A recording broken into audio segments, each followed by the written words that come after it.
இயேசு கிறிஸ்துவுக்குள் பிரியமானவர்களே, இதை பார்க்கின்ற அனைத்து நண்பர்களுக்கும் சகோதரிகளுக்கும் என் மனமார்ந்த கிறிஸ்துவுக்குள் வாழ்த்துக்களையும் நன்றிகளையும் தெரிவித்துக் கொள்கிறேன். பேசுகிறவர்கள் நான் அல்ல, பிதாவாகிய தேவனால் ஆவியானவரை பேசுகிறார் என்பதை ஆவியானவரை நான் முன்னிறுத்துகிறேன். நாம் இன்றைக்கு பார்க்க போகின்ற விஷயம் என்னவென்று சொன்னால், உலக பிரகாரமான மனிதன் வளர்ச்சிக்கும் ஆவியின் பிரகாரமான மனிதன் வளர்ச்சிக்கும், ஆத்தும வளர்ச்சிக்கும் உலக பிரகாரமான உடல் வளர்ச்சிக்கும் இந்த டாப்பிக்கில் நம்ம இன்றைக்கி பார்க்க போகிறோம். ஒரு மனுஷன் வளர்வதற்கு, அவன் வயிற்றிலே வளர்வதற்கு அவனுக்கு உண்டான சரிவிகித உணவு கொடுக்கப்படுகிறது. ஒரு தாய் கர்ப்பமானதில் இருந்து அவனுக்கு சரியான உணவு 1 மாதத்திலிருந்து 2 மாதம், 3 மாதம், 4 மாதம், 10 மாதங்கள் வரை கொடுக்கப்படுகிறது. அவன் இந்த உலகத்திற்கு வந்த பிறகும் அவனுக்கு சரியான உணவு, ஒவ்வொரு உறுப்புகளுக்கும் தேவையான சத்துள்ள ADEK, C vitamins, D vitamins, B complex, இப்படி சொல்லிக்கொண்டே மனிதனுக்கு ஒவ்வொரு உறுப்புகளுக்கும் தேவையான சத்துக்கள் அவனுக்கு தேவைப்படுகிறது. அப்போதுதான் அவன் அனைத்திலும் பூரண சுகமுள்ளவனாகவும் பூரண ஆரோக்கியமுள்ளவனாகவும் பூரணமாய் அவன் விளையாடுவதற்கும் கொள்வதற்கும் எல்லாவற்றுக்கும் அவன் உடம்பு ஸ்ட்ராங்காக இருந்தால் மட்டுமே அவன் செயல்படக்கூடிய அளவிற்கு அவனுக்கு போஷாக்கான உணவுகளை அவன் வயிற்றிலே வளரும் போதும் அவன் உலகத்திலே பிரவேசிக்கும் போதும் அவனுக்கு சிறிது சிறிதாக அவன் வேண்டாம் என்று சொன்னாலும் அவனுடைய ஆரோக்கியத்தை கருதி நாம் அதை அனுபவித்ததினாலே, நாமும் அந்த பருவத்திலிருந்து கடந்து வந்ததினாலே நாம் அதை அவர்களுக்கு வேண்டாம் என்று சொன்னாலும் சாப்பாட்டை ஆகிலும், ஒரு மாமிசத்தை ஆகிலும், ஒரு காய்கறியை ஆகிலும், ஒரு பழங்களை ஆகிலும், எந்த உணவாக இருந்தாலும் அவனுக்கு நாம் கொடுத்தால்தான் அவனுடைய உடல் ஆரோக்கியம் நன்றாக இருக்கும். இல்லை என்றால் அவன் உடல் நலம் கெட்டுவிட்டால் அவன் எப்படி இந்த உலகத்தில் வாழ முடியும் என்ற ஒரு விஷயம் நாம் தெரிந்து கொண்டதினாலே அவன் கேட்காமலேயே நாம் இந்த உணவுகளை கொடுத்து அவனை நாம் வளர்க்கிறோம். எந்த சூழ்நிலைக்கு அவனுக்கு எந்த உணவு கொடுக்க வேண்டும், கோடை காலத்தில் எந்த உணவு கொடுக்க வேண்டும், குளிர்பானங்களையும் அப்படி கொடுக்கிறார்கள். குளிர்காலத்தில் எந்த உணவுகளை கொடுக்க வேண்டும், சூடான உணவுகளை கொடுக்கிறார்கள்.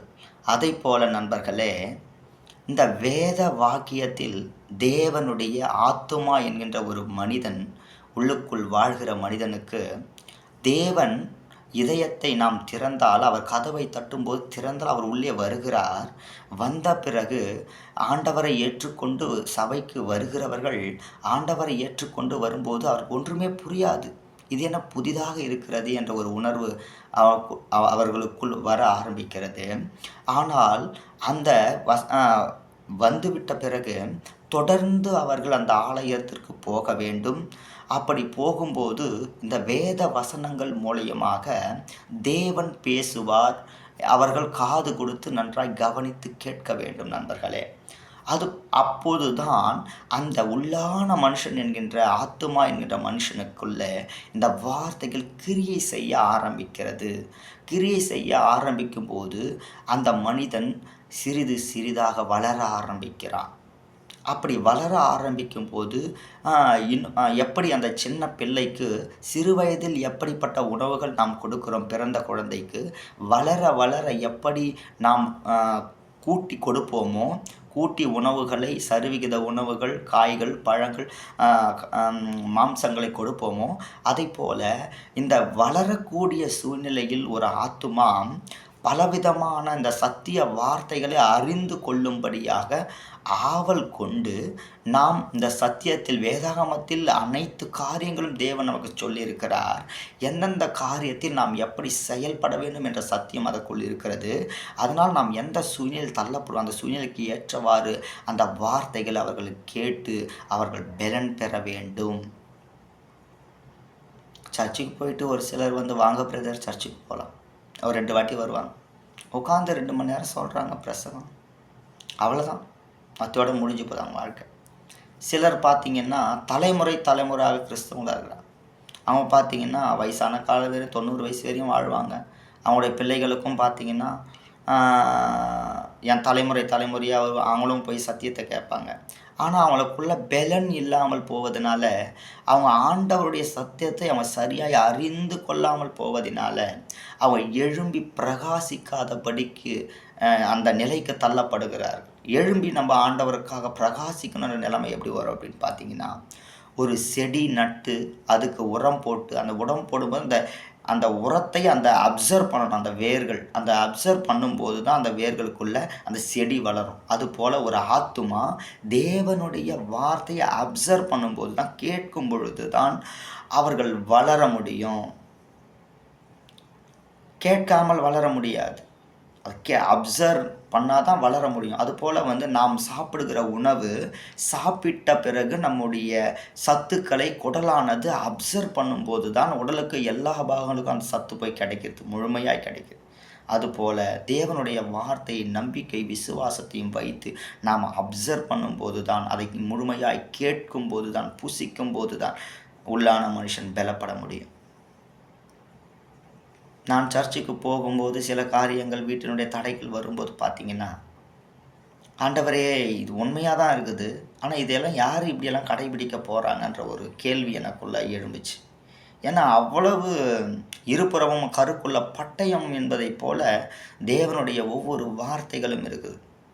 இப்போ என்ன சொல்ல வரேன் அப்படின்னா, எப்படி உலக பிரகாரமாக ஒரு மனுஷனை ஆக்டிவாக வாழ முடியுமோ, ஆக்டிவாக வாழ முடியணும்னா இத்தனை உணவுகள் சத்தான தேடி நம்ம சாப்பிட்றோம் இல்லையா?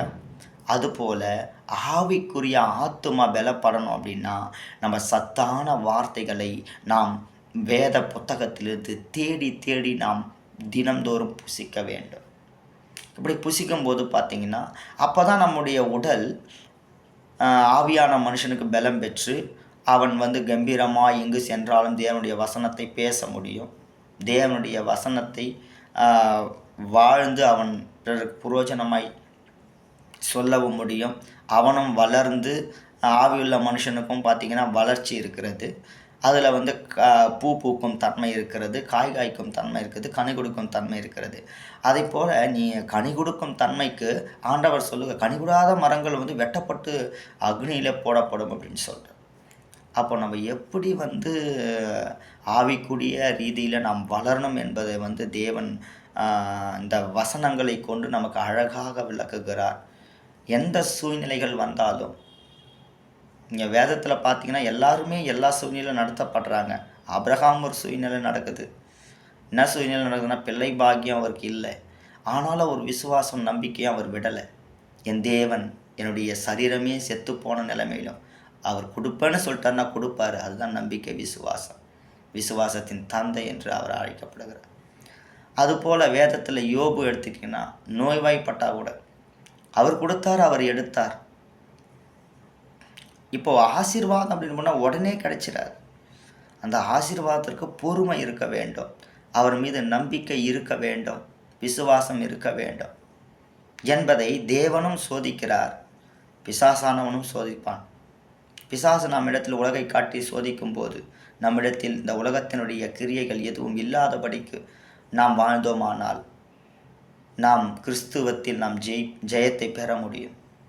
இப்போ என்ன சொல்ல வரேன்னா, எப்படி ஒரு உணவை சாப்பிட்டு ஒரு பெட்ரோல் போட்டால் வண்டி ஓடுற மாதிரி நம்ம எப்படி மனுஷனுக்குள்ளே எல்லா சத்துக்களும் கிடைச்சி அவன் ஓட முடியுதோ, ஆக்டிவாக எல்லா உறுப்புகளும் செயல்பட்டு நாம் வாழ முடியுதோ, அதுபோல் ஆவிக்குரிய ரீதியிலும் நாம் செயல்பட்டால்தான், நமக்கு எல்லா சத்துக்களையும் நாம் பெற்றுக்கொண்டால்தான் நாம் இங்கே மரிக்கும்போது நான் எப்படி இந்த மரித்தவர்கள் மறுரூபமாக்கப்படுறோன்னா, அந்த பவர், அந்த ஆவிக்குள்ளான மனுஷனை எந்த அளவுக்கு இந்த வார்த்தைகளை, அந்த வேத புத்தகத்தில் உள்ள வார்த்தைகளை நீ புசித்திருந்தால், அந்த உள்ளான மனுஷன் எழும்பி இந்த ராக்கெட்டை போல பறந்து பரலோகம் என்கின்ற ஒரு லோகத்துக்கு அவன் போக முடியும். அப்போது நம்ம எந்த அளவுக்கு கிறிஸ்துவனாக இருப்பது முக்கியமல்ல, கிறிஸ்துவனுடைய வார்த்தைகள் நமக்குள் இருக்க வேண்டும். கிறிஸ்துவனுடைய வார்த்தையின்படி நம் வாழ்க்கையில் நடக்க வேண்டும். எல்லாருமே நான் கிறிஸ்துவன் பெருமையாய் சொல்வதற்கல்ல, நாம் எதற்காக நாம் கிறிஸ்தவனாய் இருக்கின்றோம், நம்முடைய செயல்பாடுகள் எப்படி இருக்கிறது, நமக்கு நாம் ஏற்றுக்கொண்ட தகப்பனுடைய கட்டளைகள் எப்படி இருக்கிறது, நாம் அதை கைக்கொண்டு வாழ்கிறோமா என்று நாம் சிந்திக்க வேண்டும். அனுதினமும் நாம் வேதத்தை பார்க்க வேண்டும். அந்த வார்த்தை என்ன சொல்லுகிறது அதன்படி நாம் நடக்க வேண்டும். நாம் இந்த உலகத்தினுடைய காரியங்களை பார்க்காதபடிக்கு தேவனுடைய வார்த்தையின்படி நாம் நடப்போமானால் நாமும் நிச்சயம் பரலோகத்தில் நாம் பரலோகம் செல்லக்கூடிய தகுதியை நாம் பெற முடியும். நண்பர்களே, எதற்காக குழந்தை வயிற்றில் உருவானதிலிருந்து அதற்கு நாம் கொடுக்கின்ற உணவு, பிறந்ததிலிருந்து நாம் கொடுக்கக்கூடிய உணவு, 3 வேளை நம்ம சாப்பிட்டு கொண்டே இருக்கிறோம். ஒரு நாளைக்கு 3 வேளை சாப்பிட்டு கொண்டே இருக்கிறோம். அப்போது நம்ம சாப்பிட்டாதான் எனர்ஜியாக இந்த உலகத்தில் ஜீவிக்க முடியும்னு தெரிகிற நமக்கு, நாம் மரித்து போனாலும் ஒரு இடத்தில் நாம் ஜீவிப்பதற்காக தேவன் இந்த வார்த்தைகளை தந்திருக்கிறார் என்று சொன்னால், அந்த வார்த்தையின்படி நாம் வாழ வேண்டும் என்கின்ற ஒரு ஆர்வம் நமக்குள் இருக்க வேண்டும். நண்பர்களே, நான் ஒரு இந்து குடும்பத்தில் பிறந்து ஒரு விக்கிரக ஆராதனை குடும்பத்தில் இருந்து தான் நான் இதை பேசி கொண்டிருக்கிறேன். என்னுடைய தாய் தகப்பன் இந்த ஆண்டவரை ஏற்றுக்கொண்டாலும் அவரை ஏற்றுக்கொள்ளவும் அவர்கள் வரவில்லை, என்னை ஏற்றுக்கொள்ளவும் விடவில்லை. ஆனாலும் ஆண்டவருடைய சத்தியம் உண்மையாக இருக்கிறது, அதில் ஜீவன் இருக்கிறது,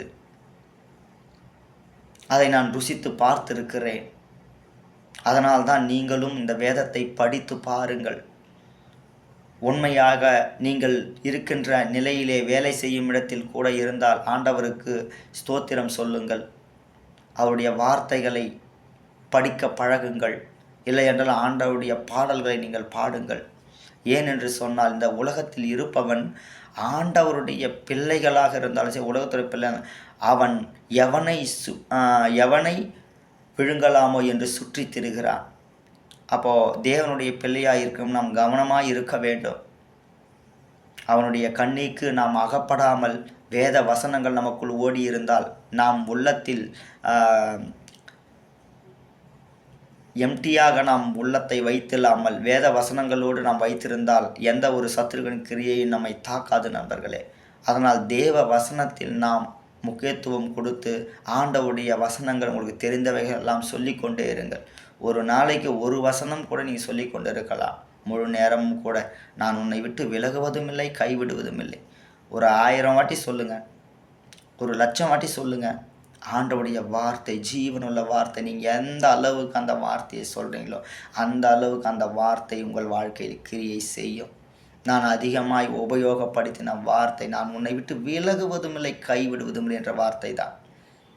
அந்த வார்த்தையினாலே இந்த தேவ வார்த்தையை இப்போது நான் பேசிக்கொண்டிருக்கிறேன். இந்த ஒரே ஒரு வார்த்தை தான்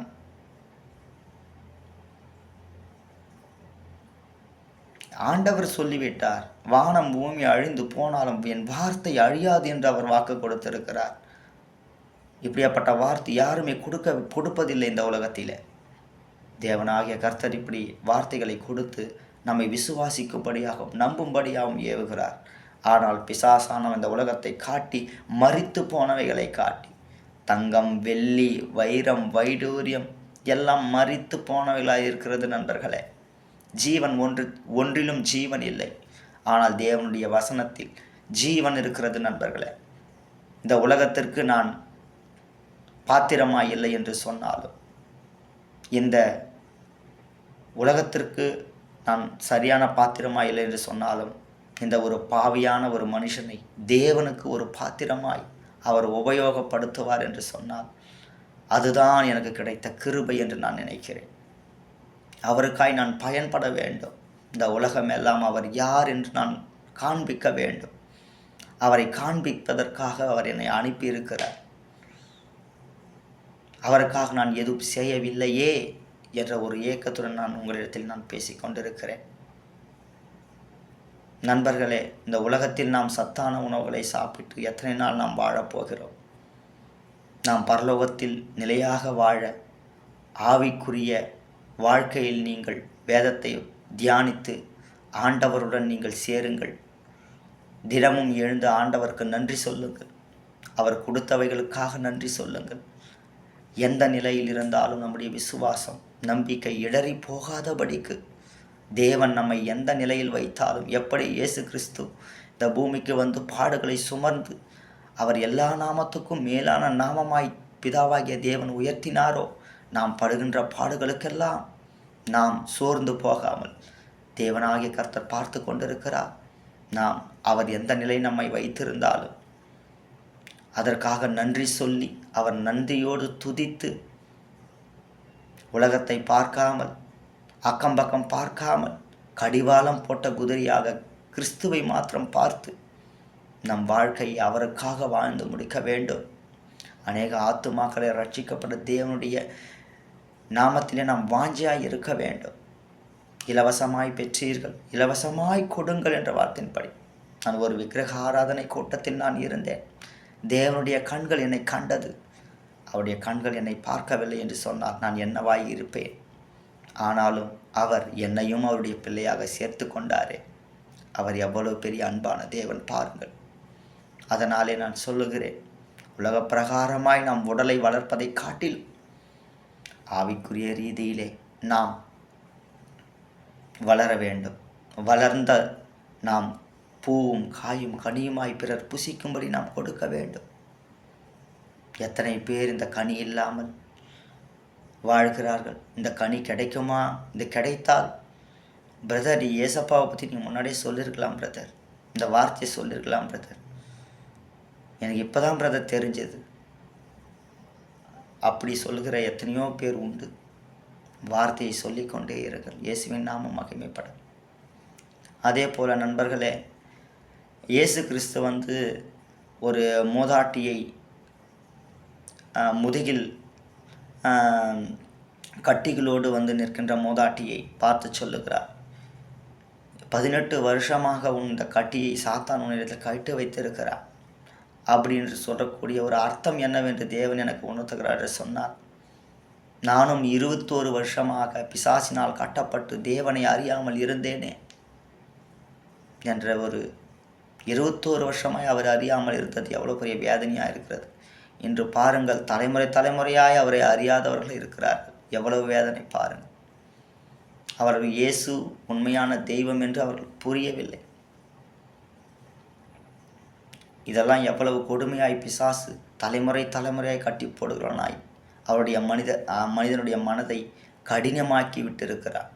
அந்த கடினத்திலிருந்து அனைவரும் மனம் திரும்பி இயேசுவை ஏற்றுக்கொண்டு அவர்கள் பூலோகத்திலும் பரலோகத்திலும் வாழும்படியான தகுதியை பெற்றுக்கொள்ள அனைவரும் வேண்டும் என்பதே எனக்கு தேவனிடத்தில் நான் வைக்கின்ற விண்ணப்பம்.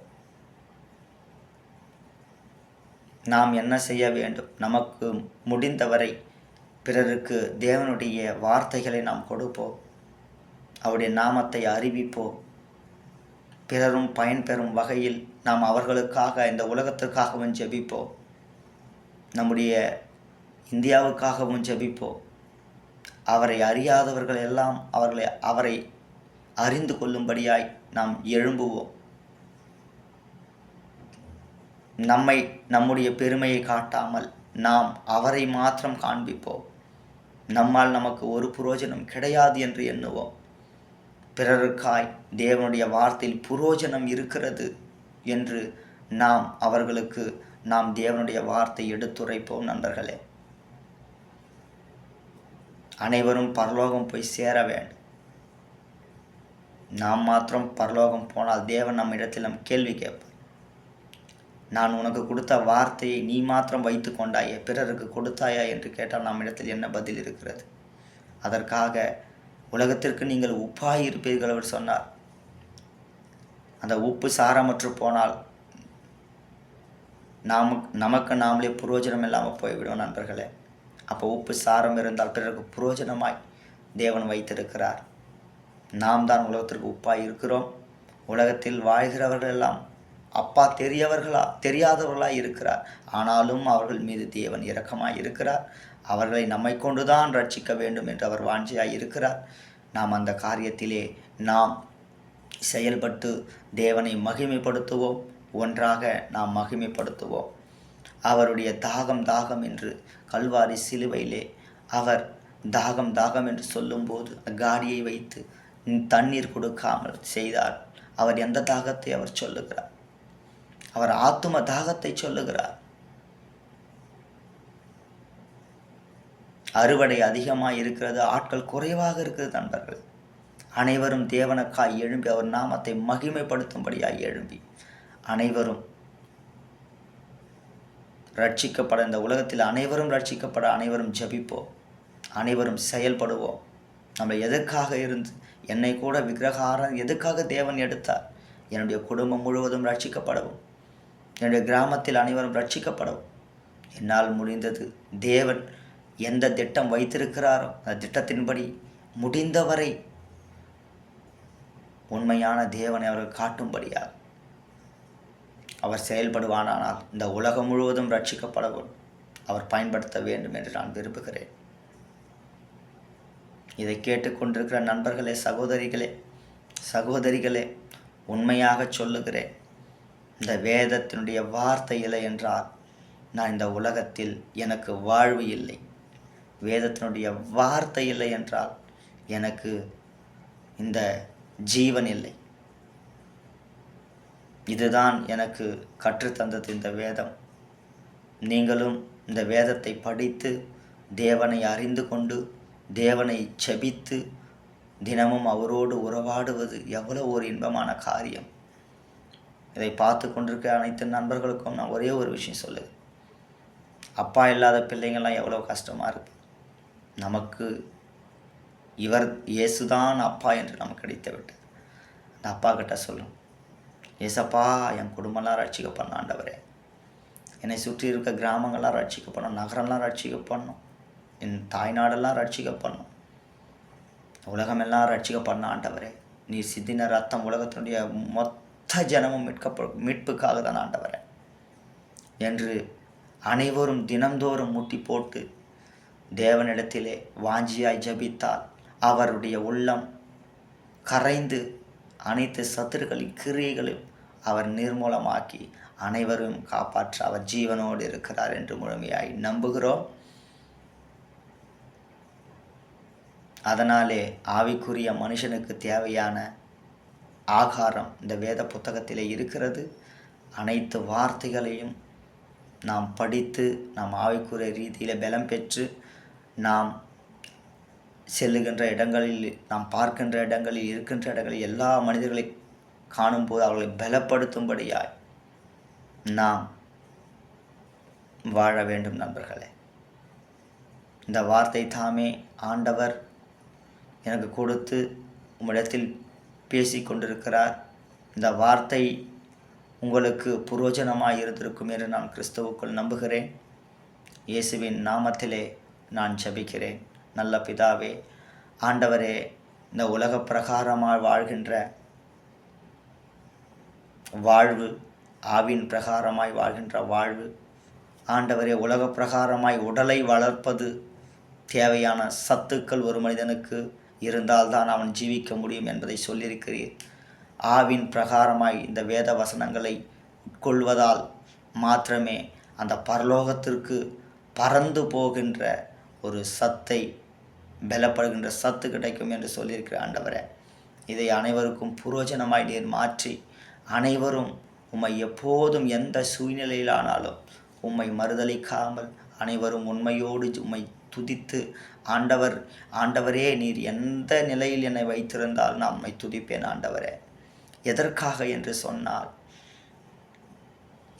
என்று சொன்னால் இந்த ஒரு காரியம் நடக்கிறது என்று சொன்னால் அந்த காரியத்திலிருந்து எனக்கு ஒரு இன்ஃபர்மேஷனை நீங்கள் கொடுப்பீங்க ஆண்டவரே. அந்த இன்ஃபர்மேஷன் மூலமா நான் பலருக்கு போதிக்கக்கூடிய வாய்ப்பு எனக்கு கிடைக்கும் ஆண்டவரே. இப்போ மோசேயை கொண்டு பார்வோன் சேனைகளை மீட்டதைப் போல ஒரு குடும்பத்தில் ஒரு மனிதரை இயேசு கிறிஸ்து எடுக்கிறாருன்னா அந்த இடத்துல போராட்டம் தான் அந்த மனுஷனுக்கு வரும். எனக்கும் அந்த போராட்டம் தான் வந்து கொண்டு இருக்கிறது. ஆனால் இப்போ அந்த போராட்டத்தில் நான் கண்ணீரும் வேதனையும் கதறும் தான் எனக்கு வருது. ஆனால் தேவன் அவர்களெல்லாம் மீட்கும்போது அது தேவனுக்கு மகிமை. என்னுடைய கிராமமெல்லாம் ரட்சிக்கும் போது அது தேவனுக்கு மகிமை. அவர் நம்மளுக்கு பரலோகத்தில் எவ்வளவு பொக்கிஷங்களை அவர் கொடுக்க போகிறார், அதுக்கு அளவே இல்லை. நாம் இந்த உலகத்தில் சேர்த்து வைக்கின்ற பொக்கிஷங்கள் எல்லாம் நாம் கொண்டு போக முடியாது. எந்த பொக்கிஷம் நாம் கொண்டு வரவும் இல்லை. அதனாலே வெளியேற பெற்ற அந்த ஆத்தும மீட்பை, ஒரு ஆத்துமாவை மீட்புக்காக நாம் பணத்தை வேணாலும் கொடுக்கலாம், நம்மளோட உணவே வேணாலும் கொடுக்கலாம், நம்ம உடைகள் வேணாலும் கொடுக்கலாம், நம்ம டைமை வேணாலும் கொடுக்கலாம். நமக்கு கொடுக்க முடிந்ததை ஒரு மனிதனுக்கு கொடுத்து அந்த ஆத்மாவை மீட்டெடுக்கும் கிருபையை தேவன் நம் கரத்தில் ஒப்பு கொடுத்துக்கிறார் என்று ஒவ்வொருவரும் சூளுரை எடுக்கும்படியாய் தேவன் சொல்லுகிறார். ஒவ்வொரு கிறிஸ்தவனுக்குள்ளேயும் ஆத்துமாதான்ப்பா முக்கியம். ஏதாவது அவங்க முடியாத நிலைமை இருக்குது, அவங்களுக்கு உதவி செஞ்சு அந்த மனுஷனுக்கு உன்னுடைய அன்பு என்னன்னு புரி வைப்பா. சாப்பாடு கொடுத்து உன் அன்பு என்னன்னு புரி வைப்பா. அப்போ தான்ப்பா அந்த ஆண்டவருடைய வார்த்தையை ஒரு 2 நிமிஷம் பேச முடியும். அப்படின்னு பல விதங்களில் பிறருக்கு உதவி செய்யணும். இயேசு கிறிஸ்துவானவர் வாழும் காலங்களில் அவர் பிறருக்கு நன்மை செய்யும்படி அவர் சுற்றி திரிந்தார். அப்படி எல்லா கிறிஸ்தவங்களும் பிறருக்கு நன்மை செய்யணும் அப்படின்னு சொல்லிட்டு சுற்றி திரியும்படியாய் நாம் வாழ்ந்தோம் அப்படின்னா இந்த உலகமே ரட்சிக்கப்பட்டுடும். உலக பிரகாரமான மாய வாழ்க்கைக்கு நம்ம போகிறதுனால தான் நம்ம பொருள் சேர்க்கணும், பொண்ணு சேர்க்கணும், பங்களா சேர்க்கணும், கார் சேர்க்கணும், இது சேர்க்கணும், அது சேர்க்கணும். இந்த உலக பிரகாரமான மரித்து போனவைகளையே நாம் சேர்க்கணும்னு நினைக்கிறதுனால தான் உலகத்தானும் கிறிஸ்தவமும் அப்படி தான் இருக்குது, நாமளும் இப்படி தான் இருக்கிறோம். அதில் என்ன ஸ்பெஷலாக இருக்குதுன்னு நான் நினச்சிக்கிறோம். நாம் கொடுக்க பழகினால் கொடுப்பது தான் அவர்களுடைய குணம், கிறிஸ்துவர்களுடைய குணம் என்று அவர்கள் புரிந்து கொண்டு கிறிஸ்து அதற்காக தான் தன் ஜீவனையே அவர் கொடுத்திருக்கிறார். நாம் ஜீவனையாக கொடுக்க போகிறோம். நம்மளால் முடிந்த உதவிகள் தான் நம்ம செய்ய போகிறோம். அது செய்கிறதுனால தேவன் நீ இல்லாதவர்கள் கொடுத்தா அது எனக்கே கொடுத்ததை போலன்னு தேவன் சொல்லுகிறார். அப்போ அப்படி தான் நம்ம வாழ்க்கையில் ஒவ்வொன்றிலும் செயல்படணும். ஏசப்பாக்காக தான் நம்ம கொடுத்தோம், நமக்கு ஏசப்பா கொடுக்குறாரு. நீ கொடுக்கிறபடியே உனக்கு கொடுக்கப்படும், நீ அளக்கிறபடியே உனக்கு அளக்கப்படும். எல்லா விஷயமும் அவ்வளோதான். நம்மளால் கொடுக்க முடியலன்னா கூட இயேசுடைய வார்த்தையை சொல்லிட்டு ஒரு ஜெபம் பண்ணிவிட்டு, ஆண்டவர் ஏசப்பா இந்த ஆத்மாவை ரட்சிங்க ஆண்டவரே அப்படின்னு ஜெபம் பண்ணணும். இயேசுவையாவது நம்ம கொடுக்கணும். நம்மளால் உலக பிரகாரமாக கொடுக்க மனம் இல்லைன்னா கூட இயேசுவையாவது நாம் கொடுக்கணும். ஒரு ஆத்மா இந்த உலகத்தையே கொடுத்தாலும் ஒரு ஆத்மாவை விலை பேசவே முடியாது. ஒரு ஆத்மா அவ்வளோ வேல்யூபிளான ஒரு விஷயம். அதுக்காக தான் இயேசு கிறிஸ்து தன்னுடைய ஜீவனை, தன்னுடைய இரத்தத்தை சிந்திருக்கிறார். ஒரு ஆத்மா காப்பாற்றப்படணும்னா ஆண்டவர் எவ்வளவு ஒரு வேதனைகளை அனுபவித்திருக்கிறார். அப்போ என்னுடைய ஆத்மானது எவ்வளோ பெரிய முக்கியம். எனக்காக ஒரே பேரான குமாரனை, நான் நினைக்கிறேன், எனக்காக ஒரே பேரான குமாரனையே ஒப்பு கொடுப்பாரன்னா இயேசு கிறிஸ்துவை காட்டிலும் என் மீது தான் பிதா அன்பு அதிகமாக வைத்திருக்கிறார் என்று நான் நம்புகிறேன்.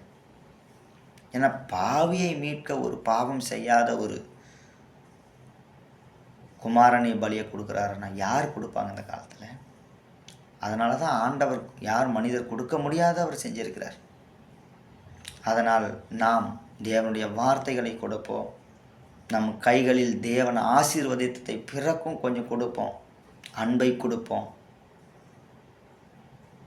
அரவணைப்போம், பாசம் காட்டுவோம், தேவனுடைய வார்த்தையை கொடுப்போம், சிறு சிறு உதவிகள் செய்து கொண்டே இருப்போம். இவைகள் எல்லாம் தேவன் பார்த்து கொண்டிருக்கிறார். தேவனுக்கு முன்பாக இந்த உலகத்தில் எல்லாமே நிர்வாணமாக இருக்குது. அப்போ அவருக்காக நம்ம என்ன செயல்படுகிறோம் என்பதை அவர் பார்த்து கொண்டிருக்கிறார். அதற்குண்டான கிரியைகளுக்கு தக்கதான உயர்வை தேவன் நிச்சயமாய் நம்மளுக்கு கொடுப்பார்.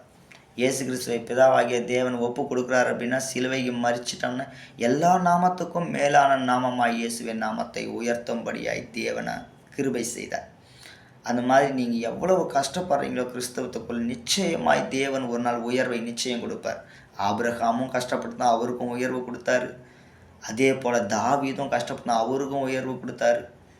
அதே போல் வேதத்தில் இருக்கிற எல்லாரையுமே சொல்லிக்கணும் போனால் எல்லாருக்குமே உயர்வு தான். யோபு கூட உயர்வு தான்.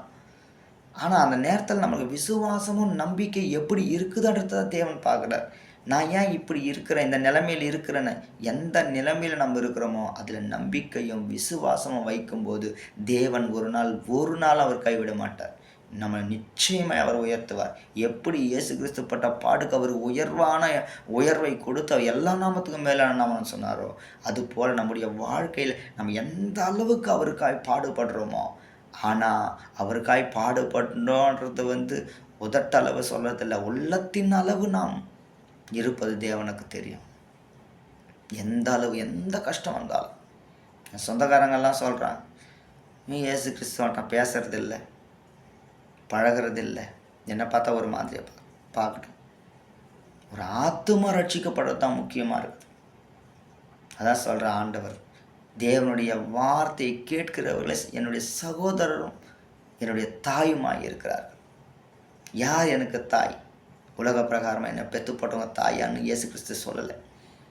தேவனுடைய வார்த்தையை கீழ்ப்பட்டு நடக்கிறவர்களே எங்கள் தாயும் சகோதரமாக இருக்கிறான்னு சொல்லு.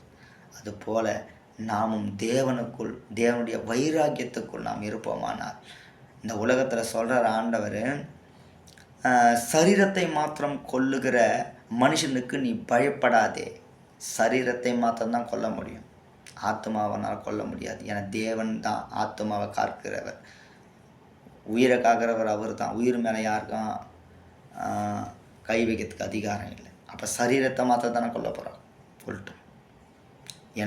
அவர் இன்னொரு வார்த்தை சொல்கிறாரு ஆண்டவர், என்ன சொல்கிறார் அப்படின்னா, எனக்காக நீ துன்பப்படுவாயானால் நீ பாக்கியவான். அவருக்காக நம்ம துன்பப்படுகிற ஒவ்வொரு விஷயத்திலும் நாம் பாக்கியத்தை தேடிக்கொள்ளுகிறோம். ஏன்னா நம்மளை அசிங்கமாக பேசுகிறான், இயேசு கிறிஸ்துவை சொன்னால் அசிங்கமாக பேசுகிறான், என்ன இந்த பையன் இப்படி சொல்கிறான், நம்ம ஆண்டவரே இவனையும் ரட்சிங்க ஆண்டவரே அப்படின்னு சொல்கிறோம். இப்போ இல்லை இது மாதிரி பண்ணுற அது மாதிரி பண்ணுறன்னு நம்ம திட்டுறான், மதம் மாத்திரம் அப்படி சொல்கிறான். ஆண்டவருடைய வார்த்தை என்ன சொல்லுது? அன்பு சகலத்தையும் தாங்க சகிக்கும்னு சொல்லுது. கிறிஸ்துவாக நம்ம சகிக்கிறோமா? தேவனுடைய அன்பு உண்மையாக நமக்குள்ளே இருந்தால் எல்லாத்தையும் நம்ம சகிப்போம். ஏன்னா அவர் சகித்ததினாலே அந்த உயர்வுக்கு பிதாவாகிய தேவன் அவரை உயர்த்தினார். வானமும் பூமி கீழோ முழங்கால் முடங்கும்படிக்கு தேவன் அவருக்கு வல்லமையை கொடுத்திருக்கிறார். அதுபோல் இயேசு கிறிஸ்துவாக நீங்களும் இதை பார்த்து கொண்டிருந்தால், நீங்கள் வைராக்கியமாக இயேசு கிறிஸ்துவுக்குள் எந்த நிலையில் நீங்கள் இருக்கிறீங்களோ அந்த நிலையில் நீங்கள் வைராக்கியமாக நீங்கள் இருப்பீர்களானால் நிச்சயம் தேவன் உங்களை உயர்த்துவது நிச்சயம். என் வாழ்க்கையில் நடந்த எல்லா காரியங்களும் இயேசு கிறிஸ்து பார்த்து கொண்டிருக்கிறார். நான் நம்பிக்கையும் விசுவாசம் அவர் மீது வைத்ததினாலே நான்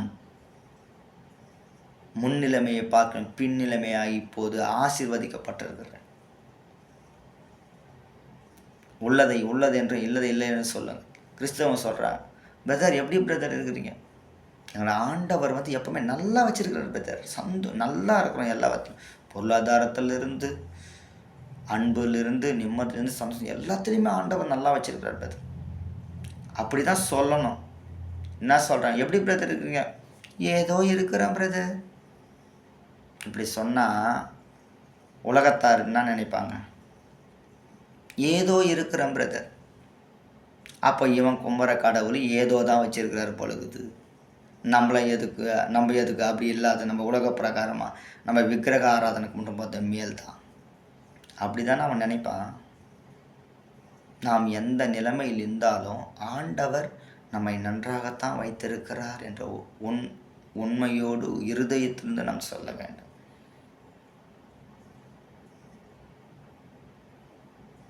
அப்படி தான் நம்ம சொல்லணும். அப்போ தான் அவனுக்குள்ள விசுவாசம் வரும். ஏதோ இருக்கிற பிரதர், அவர் அப்பாவா கிடைச்சது நமக்கு கிருபை. ஏதோ இருக்கிற எவ்வளவு அதிசயங்கள், ஆச்சரியங்கள் ஒவ்வொரு மனுஷனுடைய வாழ்வில் அவர் பண்ணிகிட்ருக்கிறார். தன்னுடைய ஜீவனையே கொடுத்து அவர் பண்ணியிருக்கிறார். ஆனால் நம்ம அசால்ட்டாக உலக பிரகாரமாக ஏதோ இருக்கிறோன்னு சொல்லிட்டு போகிறோம். கிறிஸ்துவுக்குள் எப்போதும் மனமகிழ்ச்சியாக இருங்கன்றது எப்படி இருக்கும்? கிறிஸ்துவுக்குள்ளே நம்ம உண்மையாக இருந்து அவரோட வாழ்ந்தால் தானே இருக்கோம். அவர் சொன்ன வார்த்தைகள் எல்லாம் ஆதியாகமத்திலிருந்து வெளிப்படுத்தின விசேஷம் வெறும் படித்து அவர் என்ன கருத்து சொல்ல வர்றாரு, அவர் எந்த அளவுக்கு இந்த விஷயங்கள் புரிந்திருக்குது, இந்த மாதிரி உலகத்தில் இல்லை, உலகத்தில் இல்லாத விஷயங்கள், உலகத்தில் இருக்கிறது எல்லாமே நம்மளை அழுத்துகிற விஷயங்கள் தான், நம்மளை கொல்லுகிற விஷயங்கள் தான். ஆனால் இது எவ்வளவு காப்பாற்றுற விஷயங்கள் வேதத்தில் ஆண்டவர் வைத்திருக்கிறார், நிம்மதிக்கும் சமாதானத்துக்கும் வழி வைத்திருக்கிறார். சத்தியத்தை நீங்கள் அறிவீர்கள், சத்தியம் உங்களை விடுதலையாக்கணும் வைத்திருக்கிற எல்லாமே படிச்சிட்டோம் அப்படின்னா நம்ம எப்போதும் ஏசப்பா ஓட சந்தோஷமாக ஆண்டவரை ஜெபம் பண்ணிக்கிட்டு அவருடைய வசனத்தை சொல்லிக்கிட்டு பாடல்கள் பாடிக்கிட்டு சந்தோஷமாக இருப்போம். அவ்வளவு இந்த உலகம் தராத சந்தோஷம் இந்த வேத புத்தகம் தருதுங்க. நான் தான் சொல்கிறேனே, இந்த வேதம் தராதது இந்த உலகத்தில் எதுவுமே தராது. வேதம் தான் எல்லாமே உலக பிரகாரமான வாழ்க்கையில் நிம்மதி தரும், பரலோகத்தில் போகிறதுக்கும் உனக்கு ஒரு வாய்ப்பு தரும். இந்த உலகத்தினுடைய மேன்மைகள் ஒன்றும் கிடையாது, எல்லாம் மரித்து போனவைகளாக இருக்குது, எல்லாம் மாயாக இருக்குது. நாம் பெரிய ஆள் அப்படின்னு நம்ம ஓடனோம்னா நம்ம பரலோகம் போக முடியாது. தேவன்தான் பெரியவர் என்று உயர்த்துகிற யாவரும் பரலோகத்துக்கு போக முடியும். தன்னைத்தான் உயர்த்துகிறவன் தேவன் தாழ்த்தப்படுவான், தன்னை தாழ்த்துகிறவன் தேவனை உயர்த்தப்படுவான். இதை கேட்டுக்கொண்டிருக்கிறவங்கள் அனைவருக்கும் நன்றி. தேவன் உங்களுக்கு ஒரு புரோஜனமான ஒரு உலக பிரகாரமான நாம் உணவை சாப்பிட்டால் நாம் வளர்வதைப் போல வேதத்தினுடைய வார்த்தைகளை சாப்பிட்டால் நாம் வளர்ந்து நாம் பரலோகத்தில் பிரவேசிக்கக்கூடிய பலனை நாம் பெறுவோம் என்று இன்று தேவன் கொடுத்த வார்த்தைக்காக கோடான கோடி நன்றி தேவனுக்கு தெரிவித்துக் கொள்கிறேன். இதை பார்த்து கொண்டிருக்கிற உங்களுக்கும் நன்றியை தெரிவித்துக் கொள்கிறேன். காணாதவர்களுக்கு நீங்கள் இந்த வார்த்தைகளை ஷேர் செய்யுங்கள், தேவனுடைய வார்த்தைகளை ஷேர் செய்யுங்கள். எந்த நிலைமையில் நீங்கள் இப்போ இருக்கிறீங்களோ அது தேவனை உண்மையாய் நம்புங்கள், விசுவாசிங்கள். உங்களுடைய காரியங்கள் எல்லாம் அவர் வாய்க்க செய்வார். உங்களை எப்படி இயேசு கிறிஸ்துவை உயர்த்த எல்லா மேலான நாம உயர்த்தினாரோ உங்களையும் அவர் உயர்த்த ஜீவனுள்ள தேவனாய் இருக்கிறார் என்பதை நான் மெய்யாகவே சொல்லுகிறேன். என்னுடைய ஞானம் இல்லை, எனக்கு அறிவு இல்லை, எதுவுமே இல்லை, ஆனால் தேவன் என்னோடு இருக்கிறார். அவர் மோசே சொல்கிறான், ஆண்டவரை நான் எப்படி ஆண்டவரை பார்வோன் இடத்துல போய் பேசுவேன்? திக்குவாயும் மந்தனாகவும் இருக்கிறேன், வாயை உண்டாக்கியவன் நான் தானே, நான் பேசுகிறேன். அப்போ மனுஷனுக்குள்ள பயம்தான் வரும், ஆனால் தேவன் நம் வாயிலிருந்து பேசுவார். இப்போ எனக்கு தான் பேச தெரியல, அது எனக்கு தெரியும், ஆனால் தேவன் நான் பேசுகிறேன் அப்படின்னு என் வாயை கொண்டு அவர் பேசுவார்ன்ற நம்பிக்கையில் இவ்வளவு காரியத்தை நான் உங்களுக்கு சொல்லும்படியாக தேவன் உதவி செய்திருக்கிறார். உண்மையாகவே நண்பர்களே, இயேசு கிறிஸ்துவை நம்புங்கள், உங்கள் வாழ்க்கையில் ஒளி உண்டாகும். துளி கூட இருள் இருக்காது, வெளிச்சம். இருள் துளி கூட இருக்காது உங்கள் வாழ்க்கையில், வெளிச்சம்தான், பிரைட்டு தான். உங்கள் வாழ்க்கையே பிரைட்டாக இருக்கும். ஆண்டவரை நீங்கள் ஏற்றுக்கிட்டு பாருங்கள். இந்த கெட்ட சிந்தனை, கெட்ட விஷயம், ஏமாத்துறது, பொய் சொல்கிறது எதுவுமே வராது. தானே இந்த வார்த்தை அடிக்கிற அடியில் ஓடிடும். அது பிசாசு இந்த உலக காரியங்களை காட்டி நம்மளை பாவத்தில் தள்ளணும்னு நினைக்கிறான் இல்லையா? அந்த பாவமே வராதபடிக்கு புரட்டி அடிக்கத்தான் வேதம்.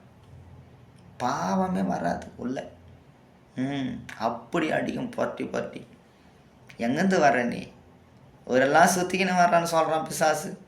அவனுக்கு அதுதான் வேலை.